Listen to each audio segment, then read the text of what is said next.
ಆಮೇಲೆ ನಿನ್ನೆ ಮತ್ತೆ ಇದೆಲ್ಲ ಡ್ರಾಮಾ ಆದ್ಮೇಲೆ ನಿನ್ನೆ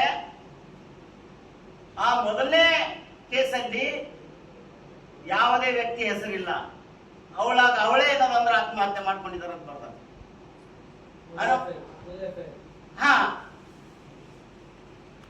ಆ ನಂತರ ನಿನ್ನೆ ಎಲ್ಲ ಸಂಘಟಕರು ಎಲ್ಲರೂ ಸೇರಿ SP ಆಫೀಸ್ಗೆ ಹೋಗಿ ಅವ್ರ ಜೊತೆ ಸಂವಾದ ಆದ್ಮೇಲೆ ರಾತ್ರಿ ನಿನ್ನೆ 13ನೇ ತಾರೀಕು ರಾತ್ರಿ ಅವ್ರಿಗೆ ಏನಾಗ್ತಾರೆ ಮತ್ತ ಕೂಡ ಏನದಂದ್ರ ಆ ಹುಡುಗಿಗೆ ಯಾವ ರೀತಿ ಅಂದ್ರ ಕೋಚ್ ಹಣ ಕೊಡೋವರೆಗೆ ನಿನಗೆ ಕೋಚ್ ಕೊಡಲ್ಲ, ಕೋಚಿಂಗ್ ಮಾಡಲ್ಲ, ನೀ ಇದ್ರು ಇರು ಅಥವಾ ಸತ್ತರ ಸಾಯಿ ನಮಗೆ ಫರಕ್ ಬೀಳಲ್ಲ ಅಂತ ಇವ ಆ ಹುಡುಗಿಗೆ ಚಿತ್ರಹಿಂಸೆ ಕೊಡೋದ್ರ ಮುಖಾಂತರ ಆ ಹುಡುಗಿ ಮೇಲಿನ ಬಿದ್ದು ಸತ್ತಿದ್ದಾಳೆ ಅಂತ 108 BNS ಸೆಕ್ಷನ್ ದಲ್ಲಿ ಹಾಕಿದ್ದಾರೆ. ಅಂದ್ರ ಆತ್ಮಹತ್ಯೆಗೆ ಪ್ರಚೋದನೆ ಮಾಡಿದ್ದಾನೆ ಅಂತ. ಅದ್ರ ನೇರವಾಗಿ ಆತ್ಮಹತ್ಯೆ ಕೊಲೆ ಮಾಡಿದಾನಂತ ನಾನು ಇಲ್ಲ, ಎಷ್ಟು ವ್ಯವಸ್ಥಿತವಾಗಿ ಆ ಆರೋಪಿಯನ್ನ, ಆ ಕೊಲೆಗಡಕನನ್ನ ಇವರು ರಕ್ಷಿಸ್ತಾ ಇದ್ದಾರೆ. ಸರ್,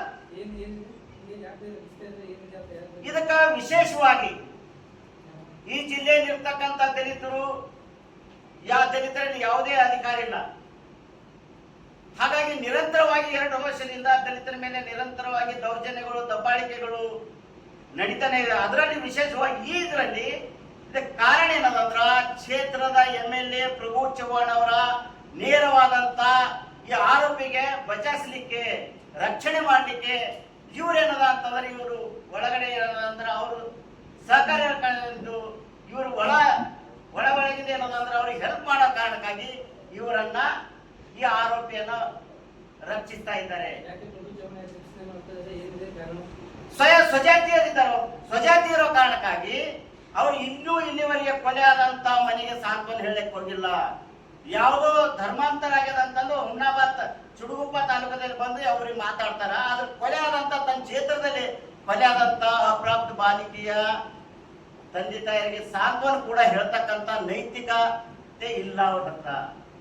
ಇದು ಎಲ್ಲರೂ ಕೂಡ ಏನಂದ್ರ ಇದು ದೊಡ್ಡ ಸಂಚದ ಈ ಆರೋಪಿಗೆ ಬಚಾಯಿಸಲಿಕ್ಕೆ. ಹಾಗಾಗಿ ನಮ್ಮ ಹಕ್ಕಂತ ಏನಂದ್ರ ಇದು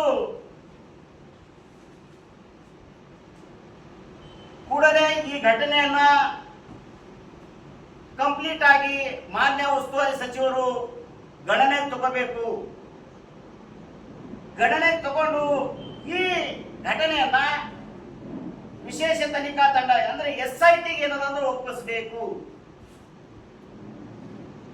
SITಗೆ ಒಪ್ಪಿಸಬೇಕು. ಎರಡನೇದು ಪುನಃ ಆ ಶವನ ಹೊರಗಡೆ ತೆಗೆದು ಪುನಃ ಶವ ಪರೀಕ್ಷೆ ಮಾಡಬೇಕು. ಆ ಶವ ಪರೀಕ್ಷೆಯ ತಂಡ ನಾವು ಜಿಲ್ಲೆಯಲ್ಲಿರ್ತಕ್ಕಂಥ ಪೊಲೀಸ್ ಇಲಾಖೆ ಮತ್ತು ವೈದ್ಯಾಧಿಕಾರಿ ಮೇಲೆ ನಮಗೆ ಭರವಸೆ ಇಲ್ಲ. ಅನ್ಯ ಜಿಲ್ಲೆಯ ಎಕ್ಸ್ಪರ್ಟ್ಸ್ ಗಳನ್ನ, ನಿಷ್ಪಕ್ಷಪಾತವಾಗಿರ್ತಕ್ಕಂಥ ದಕ್ಷ ಆಡಳಿತಗಾರರನ್ನ ಈ ತನಿಖೆಗೆ ನಿಯೋಜನೆ ಮಾಡಬೇಕು. ಅದೇ ರೀತಿಯಾಗಿ ಹೌದಾಗ್ಯದ, ಅಂತ್ಯ ಸಂಸ್ಕಾರ ಆಗಿದೆ ಸರ್. ಹಾಗಾಗಿ ಎರಡನೇದಾಗಿ ಈ ತನಿಖೆ ಆಗುವವರೆಗೆ ನಮ್ಗೆ ಈ ಜಿಲ್ಲೆಯ ದಲಿತರಿಗೆ, ಈ ಜಿಲ್ಲೆಯಲ್ಲಿರ್ತಕ್ಕಂಥ SP ಅವ್ರ ಮೇಲೆ ಯಾವುದೇ ರೀತಿಯ ವಿಶ್ವಾಸ ಇಲ್ಲ. ಅವರನ್ನ ಕೂಡಲೇ ಬೀದರ್ ಜಿಲ್ಲೆಯಿಂದ ವರ್ಗಾವಣೆ ಮಾಡಬೇಕಂತಂದು ಈ ಪತ್ರಿಕಾ ವೇದಿಕೆ ಮುಖಾಂತರ, ಎಲ್ಲರ ಮುಖಾಂತರ ನಾವು, ನಿಮ್ಮ ಪತ್ರಿಕಾ ಮುಖಾಂತರ ನಾವು ಹಕ್ಕೊತ್ತಾಯ ಮಾಡ್ತೀವಿ. ವಿಶೇಷವಾಗಿ ಇಲ್ಲಿವರೆಗೆ ಲಖನ್ ಬಾಬುರಾವ್ ಪವಾರ್ ಅಂತಕ್ಕಂಥ ವ್ಯಕ್ತಿ ಮೇಲೆ ಇಲ್ಲಿವರೆಗೆ ಕೊಲೆ ಕೇಸ್ ಆಗಿಲ್ಲ. ಕೂಡಲೇ ಈ ವ್ಯಕ್ತಿ ಮೇಲೆ ಲೈಂಗಿಕ ದೌರ್ಜನ್ಯದ ಜೊತೆಗೆ ಕೊಲೆ ಕೇಸನ್ನ ದಾಖಲಿಸಬೇಕು.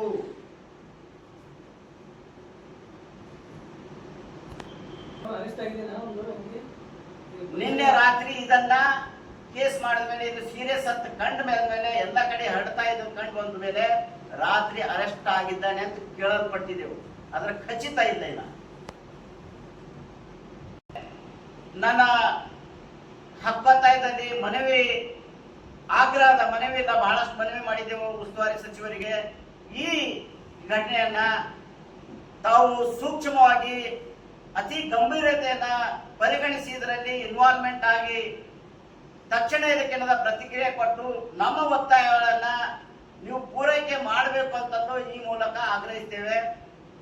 ಇನ್ನು ಮುಂದೆ ಬಹುಜನ ಸಮಾಜ ರಾಜ್ಯದಲ್ಲೇ ಅಷ್ಟೇ ಅಲ್ಲ, ವಿಶೇಷವಾಗಿ ಜಿಲ್ಲೆಯಲ್ಲಿ ಬಾಲ್ಕಿ ಇರಬಹುದು, ಬೀದರ್ ಇರಬಹುದು, ಔರಾದ್ ತಾಲೂಕು ಇರಬಹುದು, ಹೀಗಾಗಿ ಸುಮಾರು ಎಲ್ಲಾ ತಾಲೂಕಿನಲ್ಲಿ ಏನದಂತಂದ್ರೆ ವಿಶೇಷವಾಗಿ SC ST OBC ಮೈನಾರಿಟಿ ಮೇಲೆ ಏನಂದ್ರ ನಿರಂತರ ದಬ್ಬಾಳಿಕೆ ಆಗ್ತಾ ಇದೆ.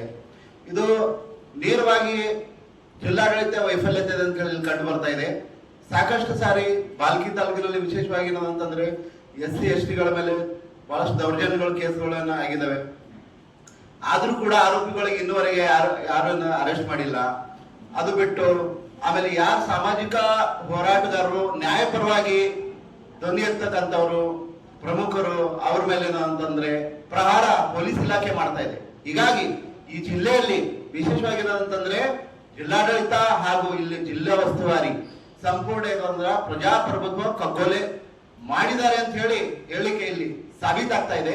ಇಂಥದ್ರಲ್ಲಿ ನಿನ್ನೆ ಮೊನ್ನೆ ಏನಿದು ಘಟನೆ ಆಗಿದೆ ಔರಾದ್ ತಾಲೂಕಿನಲ್ಲಿ, ಕಮಲ್ನಗರ್ ತಾಲೂಕಿನಲ್ಲಿ, ಬೋಪೂರ್ ಬೆಳ್ಕೊಣಿಯಲ್ಲಿ ಈ ಒಂದು ಅಪ್ರಾಪ್ತ ಬಾಲಿಕೆ ಮೇಲೆ ಏನಂದ್ರೆ ಅತ್ಯಾಚಾರ ಎಸಗಿ ಮತ್ತೆ ಕೊಲೆ ಆದ್ರೂ ಕೂಡ ಪೊಲೀಸ್ ಇಲಾಖೆನವರು ಇಲ್ಲಿವರೆಗೆ ಅದನ್ನ ತಂಡ ರಚನೆ ಮಾಡಿ ವಿಶೇಷವಾಗಿ ಅದಕ್ಕೆ ನಾನು ತನಿಖಾ ಕೈಗೊಳ್ಬೇಕು. ಮತ್ತೆ ಅದು ಪೋಸ್ಕೋ ಕಾಯ್ದೆ ಅಡಿಯಲ್ಲಿ ಏನಂದ್ರೆ ಪ್ರಕರಣ ದಾಖಲಿಸಬೇಕು. ಈಗಾಗಲೇ ನಮ್ಮ ಮುಖಂಡರು ಹಿರಿಯರು ಅಂಕುಶ್ ಹೋಗ್ಲಾಂಡ್ ಅವರು ಸವಿಸ್ತಾರವಾಗಿ ತಮಗೆ ಕೇಸ್ ಬಗ್ಗೆ ಎಲ್ಲ ಹೇಳಿದ್ದಾರೆ. ಹೀಗಾಗಿ ನಾವು ಹೇಳೋದೇನೆಂದ್ರೆ ಈ ಜಿಲ್ಲಾ ಉಸ್ತುವಾರಿ ಸಚಿವ ಅವ್ರ ಕೈಯಿಂದ ನ್ಯಾಯ ಕೊಡೋದಂತೂ ಆಗಲ್ಲ. ಲಾ ಅಂಡ್ ಆರ್ಡರ್ ಏನಿದೆ ಅಂದ್ರೆ ಸಂಪೂರ್ಣ ಹೆದಗೆಟ್ಟಿದೆ ಅಂತ ಹೇಳಿ ಇಲ್ಲಿ ಮೇಲ್ನೋಟ ಕಾಣ್ತಾ ಇದೆ. ಹೀಗಾಗಿ ಇಲ್ಲಿರುವಂತಹ ಪೊಲೀಸ್ ವರಿಷ್ಠ ಅಧಿಕಾರಿಗಳು ಅವರು ಪ್ರತಿ ಒಂದು ಕೇಸಲ್ಲೂ ಕೂಡ ಹೋಗಿ ಪೀಸ್ ಮೀಟಿಂಗ್ ಮಾಡ್ಲಿಕ್ಕೆ, ಆಮೇಲೆ ಪ್ರಕರಣ ಆದ್ಮೇಲೆ ಅವ್ರಿಗೆ ಸಮಾಧಾನ ಹೇಳಲಿಕ್ಕೆ ಹೋಗ್ತಾ ಇದ್ದಾರೆ. ಇದನ್ನು ಕೈ ಬಿಟ್ಟು ಈಗಾಗಲೇ ಅವರು ಮನೆ ತಾಯಿ ತಂದೆ ಮೇಲೆ ಏನಂದ್ರೆ ಅವರು ತುಂಬಾ ನೋವಿನಲ್ಲಿದ್ದಾರೆ. ಅವ್ರಿಗೆ ನ್ಯಾಯ ಕೊಡುವಂತ ಕೆಲಸ ಆಗ್ಬೇಕು, ಪೊಲೀಸ್ ಇಲಾಖೆನವರು ಅದನ್ನ ಮಾಡಬೇಕು. ಅದನ್ನ ಬಿಟ್ಟು ಈ ನಿನ್ನೆ ಮೊನ್ನೆ ಕೆರೆಯಲ್ಲಿ ನಮ್ಮ ರಾಜು ಶಿಂದೆ ಅವರು ಈಗ ಈ ಸಂಘಟನೆ ಜಿಲ್ಲಾಧ್ಯಕ್ಷರು ಅವ್ರಿಗೆ ಏನದ ಅಂತಂದ್ರೆ ಒಂದು ಸಾಮಾಜಿಕ ಜಾಲತಾಣದಲ್ಲಿ ಏನದಂದ್ರೆ ಇದ್ರ ಬಗ್ಗೆ ಒಂದು 4 ಅಕ್ಷರ ಬರೆದಿ ಈ ತರ ಆಗ್ತಾ ಇದೆ ಜಿಲ್ಲೆಯಲ್ಲಿ, ಇದೊಂದು ಸಾವು ಹೇಗೆ ಆಗಿದೆ ಅಂತ ಹೇಳಿ ಬರ್ದಿದ್ದಕ್ಕೇನೆ ಅವ್ರಿಗೆ ಏನದ ಅಂದ್ರೆ ಕೂಡಲೇ ಏನದಂದ್ರೆ ಪೊಲೀಸರು ಬಂಧಿಸಿ ಪೊಲೀಸ್ ಸ್ಟೇಷನ್ ಅಲ್ಲಿ ಕುಂದಿರ್ಸ್ತಾರೆ. ಮೊನ್ನೆ ಕಡೆ ರಾಜು ಶಿಂದೆ ಅಂತ ಹೇಳಿ ಈ ಜನಧ್ವನಿ ಸಂಘಟನೆಯ ಜಿಲ್ಲಾಧ್ಯಕ್ಷರು ರಾಜ್ಕುಮಾರ್ ಶಿಂದೆ ಈ ಒಂದು ಘಟನೆಗೆ ಸಂಬಂಧಿಸಿದಂತೆ ಅವ್ರು ಪೋಸ್ಟ್ ಮಾಡಿದ್ರು ಫೇಸ್ಬುಕ್ ಅಲ್ಲಿ, ಸಾಮಾಜಿಕ ಜಾಲತಾಣ. ಅವ್ರಿಗೆ ಏನಿದೆ ಅಂತಂದ್ರೆ ಕೂಡಲೇ ಏನದ ಅಂದ್ರೆ ನಿನ್ನೆ ಸಾಯಂಕಾಲ ಅವ್ರಿಗೆ ಬಂಧಿಸಿ ಸ್ಟೇಷನ್ಗೆ ಒಯ್ದು ಕುಂದಿರಿಸಿ ಯಾಕಪ್ಪ ಈ ತರ ಎಲ್ಲ ಬರೀತೀರಿ, ಹಿಂಗೆಲ್ಲ ಮಾಡ್ತೀರಿ ಅಂತ ಹೇಳ್ತಾರೆ. ಎಲ್ಲ ಘಟನೆ ಆಗಿದೆ.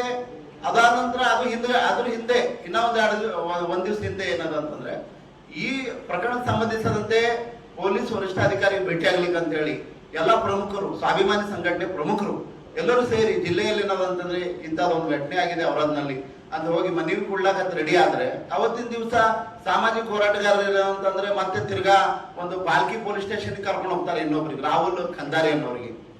ಈ ಒಂದು ಪ್ರಕರಣದಲ್ಲಿ ಎಲ್ಲರೂ ಈ ತರ ಆಗಿದೆ ನ್ಯಾಯ ಕೇಳಕ್ಕೆ ಏನದ ಒಂದ್ ಕಡೆ ಕುಂತಿದ್ರು ಕೂಡ ಅವ್ರಿಗೆ ಹತ್ತಿಕ ಕೆಲಸ ಏನೋದನ್ನ ಇಲ್ಲಿಂದ ಪೊಲೀಸ್ ಇಲಾಖೆ ಮಾಡ್ತಾ ಇದೆ. ಅವರಿಗೆ ಮೇಕರ್ ಪೊಲೀಸ್ ಸ್ಟೇಷನ್ ಒಂದು ಸುದರ್ಶನ್ ರೆಡ್ಡಿ ಅಂತ ಹೇಳಿ PSI ಅವರು ಬಂದು ಅವರನ್ನ ಬಂಧಿಸ್ಕೊಂಡು ಅವ್ರ ಕಾರಲ್ಲಿ ತಗೊಂಡೋಗಿ ಬಾಲ್ಕಿ ಸರ್ಕಲ್ ಆಫೀಸ್ ಕೂಡಾಕ್ತಾರ. ಯಾಕಪ್ಪ ನೀವು ಇದೆಲ್ಲ ಮಾಡ್ತೀರಿ, ನಿಮ್ಮ ಕೈಯಿಂದ ನ್ಯಾಯ ಕೊಡಕ್ ಆಗಲ್ಲ ಅಂತಂದ್ರೆ ನೀವು ನಿಮ್ ಕುರ್ಚಿ ಬಿಟ್ಟು ತೊಲಗಬೇಕು, ಯಾರ ಮನೆ ಕಾಯೋದ ಅಲ್ಲಿ ಕಾಯ್ಬೇಕು. ಅದನ್ನು ಬಿಟ್ಟು ನೀವು ಈ ಒಂದು ಸಾಮಾಜಿಕ ಹೋರಾಟಗಾರರು ಮತ್ತೆ ಈ ವಿಶೇಷವಾಗಿ ಜಿಲ್ಲೆಯಲ್ಲಿ ಪತ್ರಕರ್ತರಿಗೆ ಏನದ ಅಂತಂದ್ರೆ ಯಾವ್ದೇ ರಕ್ಷಣೆ ಇಲ್ಲ. ಪತ್ರಕರ್ತ ಮೇಲೆ ಹಲ್ಲೆ ಆದ್ರೂ ಅವ್ರಿಗೆ ನ್ಯಾಯ ಕೊಡಲ್ಲ. ನೀವು FIR ಅಲ್ಲಿ ಏನದಂದ್ರೆ ಬೀದಿ ಬೋರ್ಡ್ ಹಾಕ್ತೀರಿ, ನಿಮ್ಮಿಂದ ಆಗಲ್ಲ ನ್ಯಾಯ ಕೊಡೋದು, ಅದು ಸ್ಪಷ್ಟ ಮೇಲ್ನೋಟ ಕಾಣ್ತಾ ಇದೆ. ಹೀಗಾಗಿ ನಾವು ಗೃಹ ಸಚಿವರಿಗೆ ಆಗ್ರಹ ಮಾಡೋದೇನಂದ್ರೆ ಇಲ್ಲಿವರೆಗೆ ನಮ್ಮ ಮುಖಂಡರು ಮಾತಾಡಿದರೆ ನೀವು ಕೂಡಲೇ SIT ತಂಡ ರಚನೆ ಮಾಡಬೇಕು, ಪೋಸ್ಕೆ ಕಾಯ್ದೆಯಡಿಯಲ್ಲಿ ಈ ಬಾಲಿಕೆ ಏನದಂತಂದ್ರೆ ಪ್ರಕರಣ ದಾಖಲಿಸಿ ನ್ಯಾಯ ಒದಗಿಸ್ಕೊಡೋ ಅಂತ ಕೆಲಸ ಮಾಡಬೇಕು. ವಿಶೇಷ ತಂಡ ರಚನೆ ಮಾಡಿ ನಾವು ಎಲ್ಲಿವರೆಗೆ ಇದು ವಿಶೇಷ ತಂಡ ರಚನೆ ಆಗಿ ವೈದ್ಯಾಧಿಕಾರಿಗಳಾಗಲಿ ಮತ್ತೆ ಇಲಾಖೆಯವರು ಇದನ್ನ ಯಾವುದೇ ರೀತಿಯಾದ ರಾಜಕೀಯ ಒತ್ತಡಕ್ಕೆ ಬರಲಾರ್ದೆ ಅಲ್ಲಿರೋ ಶಾಸಕರು ಅವರಾದ ಶಾಸಕರು ದಲಿತರ ಓಟ್ಗಳು ತಗೊಂಡು ಇದರಲ್ಲಿ ರಿಸರ್ವ್ ಕ್ಷೇತ್ರದಲ್ಲಿ ಗೆದ್ದು ಶಾಸಕರಾಗಿದ್ದಾರೆ. ಅವ್ರ ಹತ್ರ ಅದು ನೈತಿಕತೆ ಇಲ್ಲ. ಇಲ್ಲಿವರೆಗೆ ಅವ್ರ ಮನೆ ಹೋಗಿ ಸಾಂತ್ವನ ಹೇಳಲಿಕ್ಕೆ ಆಗಿಲ್ಲ, ನ್ಯಾಯ ಕೊಡುವಂತೂ ಆಗಲ್ಲ. ಹೀಗಾಗಿ ಅಲ್ಲಿರುವ ಶಾಸಕರು ಹಾಗೂ ಜಿಲ್ಲಾ ಉಸ್ತುವಾರಿ ವಿಶೇಷವಾಗಿ ಬಹಳಷ್ಟು ಸಾರಿ ಏನದ ಅಂತಂದ್ರೆ ಇಂಥ ಘಟನೆಗಳು ಸಂಬಂಧಿತವಾಗಿ ನಾವು ಹೋರಾಟ ಕೂಡ ಮಾಡಿದೀವಿ. ಮತ್ತೆ ನಮ್ಮ ಹತ್ತಿಕಾ ಕೆಲಸನೂ ಕೂಡ ನಮ್ಮ ಸಾಮಾಜಿಕ ಹೋರಾಟಗಾರರು ಏನದಂದ್ರೆ ನ್ಯಾಯಪರವಾಗಿ ಮಾತಾಡ್ಲಿಕ್ಕೆ ಹೋದಾಗ ಅವ್ರ ಮೇಲೆ ಪ್ರಕರಣ ದಾಖಲಿಸೋದು, ಅವ್ರಿಗೆ ಬಂಧಿಸೋದು, ಇವೆಲ್ಲ ಬಹಳಷ್ಟು ನೀವು ಗಮನಕ್ಕಿದೆ ನಿಮಗೂ ಕೂಡ. ಅದಕ್ಕೆ ಇಲ್ಲಿ ಪತ್ರಿಕಾ ಮಾಧ್ಯಮದವರಿಗೇನು ಕೂಡ ಅವ್ರ ಮೇಲೂ ಹಲ್ಲೆ ಆದಿರುವ ಪತ್ರಿಕೆ ರಿಪೋರ್ಟರ್ಗಳ ಮೇಲೂ ಕೂಡ ಹಲ್ಲೆ ಆದರೂ ಅವರಿಗೂ ರಕ್ಷಣೆ ಕೊಡಕ್ ಆಗ್ತಾ ಇಲ್ಲ. ಹೀಗಾಗಿ ಇಂಥ ಒಂದು ಇದರ ಘಟನೆಗಳಿಗೆ ಏನಂದ್ರೆ ನಿಮಗೆ ನ್ಯಾಯ ಕೊಡಕ್ಕಾಗಲ್ಲ ಅಂದ್ರೆ ನೀವು ಆಚೆಗೆ ಹೋಗ್ಬೇಕು. ಹೀಗಾಗಿ ಜಿಲ್ಲಾ ಉಸ್ತುವಾರಿ ವಿಶೇಷವಾಗಿ ನೀವು ರಾಜೀನಾಮೆ ಪಡಿಬೇಕು.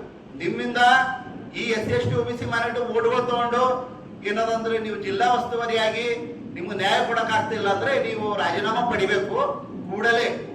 ಮತ್ ಈಗ ಗೃಹ ಸಚಿವರಿಗೆ ನಾವು ಮನವಿ ಮಾಡೋದೇನಂದ್ರೆ ವರಿಷ್ಠಾಧಿಕಾರಿಗಳು ಈಗಾಗಲೇ ಈ ಕೇಸಲ್ಲಿ ಇವರು ತನಿಖೆ ಕೈಗೊಂಡು ವಿಶೇಷವಾಗಿ ತಂಡ ರಚನೆ ಮಾಡಿ ನ್ಯಾಯ ಕೊಡಂಗ ಏನದಂದ್ರೆ ನೀವು ಆದೇಶ ಮಾಡ್ಬೇಕಂತೇಳಿ ಈ ಮೂಲಕ ನಾನು ಆಗ್ರಹ ಮಾಡ್ತೀನಿ. ಮೇಲೆ ಆದಂತಹ ಅತ್ಯಂತ ನೀಚ ಹೇಯಕೃತ. ಹಾಗಾಗಿ ಆರೋಪಿಯನ್ನು ಹೇಯಕೃತ ನಿರಂತರವಾಗಿ ದಲಿತರ ಮೇಲೆ ದೌರ್ಜನ್ಯ ದಬ್ಬಾಳಿಕೆ ಅನ್ಯಾಯ ಆಗ್ತಾನೆ ಇದೆ. ಹಾಗಾಗಿ ಅವ್ರು ಯಾರು ಕೋಚ್ ಕಬಡ್ಡಿ ಅಂಡ್ ಕುಸ್ತಿ ಕೋಚ್ ಪಟ್ಟು ಏನು ಇದ್ದಾರೆ ಅವ್ರ ಮೇಲೆ ಫಸ್ಟ್ ಇನ್ಫಾರ್ಮೇಶನ್ ರಿಪೋರ್ಟ್ FIR ಅಡಿಯಲ್ಲಿ ಪ್ರಾಥಮಿಕ ಏನು FIR ಆಗಿದೆ. ಅದು ಒಂದು ಸ್ಟೋರಿ ತರ ಮೈಕರಣದಲ್ಲಿ ಅಂತ ಆರೋಪಿಯನ್ನು ಎನ್ಕೌಂಟರ್ ಮಾಡಬೇಕಿತ್ತು. ಆದರೆ ತನಿಖೆ ಆದ ಮೇಲೆ ಸೂಕ್ತ ನಿರ್ಧಾರ ತೆಗೆದುಕೊಳ್ಳುತ್ತಾರೆ ಎಂಬ ವಿಶ್ವಾಸ ನಮಗಿದೆ. ಹಾಗಾಗಿ ಅಂತ ಕೆಲವೊಂದು ಗಟ್ಟಿ ನಿರ್ಧಾರ ತೆಗೆದುಕೊಂಡಾಗ ಇಂಥ ಸಮಾಜದಲ್ಲಿ ಆಗುವಂಥ ಹೇಯ ಕೃತ್ಯಗಳನ್ನು ನಿಲ್ಲಿಸಲಿಕ್ಕೆ ಸಾಧ್ಯ ಆಗುತ್ತದೆ ಎಂಬ ನನ್ನ ಅಭಿಪ್ರಾಯ. ಹಾಗಾಗಿ ಅವರು ಮ್ಯಾಲಿಂದ ಬಿದ್ದಾರ ಅಂತ ಹೇಳ್ತಾ ಇದ್ದಾರೆ. ಮ್ಯಾಲಿಂದ ಬಿದ್ದ ಅವರು ಒಂದು ವೇಳೆ ಮ್ಯಾಗಿನ ಬಿದ್ದಾರ ಅಂತ ತಿಳ್ಕೊರಿ. ಅವ್ರಿಗೆ ತಂದೆ ತಾಯಿಗೆ ಇನ್ಫಾರ್ಮೇಶನ್ ಇಲ್ಲದೆ ಡೈರೆಕ್ಟ್ ಗುರುನಾನಕ್ ಆಸ್ಪತ್ರೆಗೆ ಕರ್ಕೊಂಡ್ ಬರ್ತಾರೆ. ಗುರುನಾನಕ್ ಆಸ್ಪತ್ರೆಗೆ ಅವ್ರ ತಾಯಿ ತಂದೆ ಎಲ್ಲ ಬಂದಾಗ ಮತ್ತೆ ಪೋಸ್ಟ್ ಮಾರ್ಟಮ್ಗೋಸ್ಕರ ಅಲ್ಲಿ ಗೌರ್ಮೆಂಟ್ ಬ್ರಿಮ್ಸ್ ಹಾಸ್ಪಿಟಲ್ ಹೋಗುವಾಗ ನೀವು ನಾಡ್ರ ಬರ್ತೇನೆ ಅಂತ ಅಲ್ಲಿ ಪರಾರಿ ಆಗಿದ್ದಾರೆ. ಮತ್ತೆ ಪರಾರಿ ಆಗಿದ್ದವ್ರು ಯಾಕೆ ಆದ ಕರೆಕ್ಟ್ ಅವತ್ತು MP ಭಯ ಇದ್ದಿಲ್ಲ ಅಂದ್ರೆ ಪೋಸ್ಟ್ ಮಾರ್ಟಮ್ ಎದುರುಗಡೆ ನಿಂತು ಅದು ಮಾಡಿಸ್ಬೇಕಿತ್ತು. ಆ ಒಂದು ಕೆಲಸಕ್ಕೆ ಅದು ಹೋಗ್ಲಿಲ್ಲ. ಹಾಗಾಗಿ ಮೊಟ್ಟ ಮೊದಲನೇದಾಗಿ ಅಪ್ರಾಪ್ತ ಬಾಲಿಕೆ ಆಗಿದ್ದರಿಂದ ಪೋಸ್ಕೋ ಪ್ರಕರಣದ ಅಡಿಯಲ್ಲಿ ಒಂದು ಪ್ರಕರಣ ದಾಖಲೆ ಮಾಡಬೇಕು. ಆಮೇಲೆ ಮರ್ಡರ್ ಕೇಸ್ನಲ್ಲಿ IPC ಸೆಕ್ಷನ್ ಕೊಲೆ ಪ್ರಕರಣದಲ್ಲಿ ಪ್ರಕರಣ ಕೂಡ ದಾಖಲೆ ಮಾಡಬೇಕು. ಹಾಗೆ ಅದು ಸಂಪೂರ್ಣ ಅದು ರೀಪೋಸ್ಟ್ ಮಾರ್ಟಮ್ ಅದು ಮಣ್ಣು ಮಾಡಿದಾರಂತೆ. ಆ ಮಣ್ಣು ಮಾಡಿದ ಹಣವನ್ನು ತೆಗೆದು ರೀಪೋಸ್ಟ್ ಮಾರ್ಟಮ್ಗೆ ತನಿಖೆ ವಹಿಸಿ ಅದು ಮರು ತನಿಖಾ ಕುಲಂಕುಷವಾಗಿ ಪರಿಶೀಲನೆ ಮಾಡಬೇಕು. ಅದೇ ರೀತಿಯಾಗಿ SIT ತನಿಖಾ ವಹಿಸ್ಬೇಕಂತ ಹೇಳ್ತಂದ್ರೆ ಇದು ಸ್ಪೆಷಲ್ CBIಗೆ ವಹಿಸಿದ್ರೆ ಆ ಒಂದು ಕುಟುಂಬಕ್ಕೆ ಸೂಕ್ತ ನ್ಯಾಯ ಸಿಗ್ತದೆ ಎಂಬುದು ನನ್ನ ಅಭಿಪ್ರಾಯ. ಆಗಬೇಕು ಆ ಹುಡುಗಿಯ ಒಂದು ಏನು ಕೊಲೆ ಆಗಿದ್ದಾಳೆ ನಮ್ಮ ದಲಿತ ಯುವಕಿ. ಹಾಗಾಗಿ ಇವರು ಏನು ನೋಟಿಸ್ ಕೊಟ್ಟಿದ್ದಾರೆ ಅಂದ್ರೆ ಫೇಸ್ಬುಕ್ನಲ್ಲಿ ಜಾಲತಾಣದಲ್ಲಿ ನಮ್ಮ ಸಮಾಜದಲ್ಲಿ ಏನಾದರೂ ಅತ್ಯಾಚಾರ ಯಾವುದೇ ಸಮಾಜ ಆಗಲಿ ಅವ್ರವ್ರ ಫೇಸ್ಬುಕ್ನಲ್ಲಿ ಹಂಚ್ಕೋತಾರೆ. ಇದು ವೈಯಕ್ತಿಕ ಸ್ವಾತಂತ್ರ್ಯವನ್ನು ಹತ್ತಿಕ್ಕುವಂತ ಪ್ರಯತ್ನ. ಹಾಗಾಗಿ ಆ ನೊಂದ ಕುಟುಂಬಕ್ಕೆ ನ್ಯಾಯ ಸಿಗಬೇಕೆಂಬುದೇ ಒಂದು ನನ್ನ ಅಭಿಪ್ರಾಯ.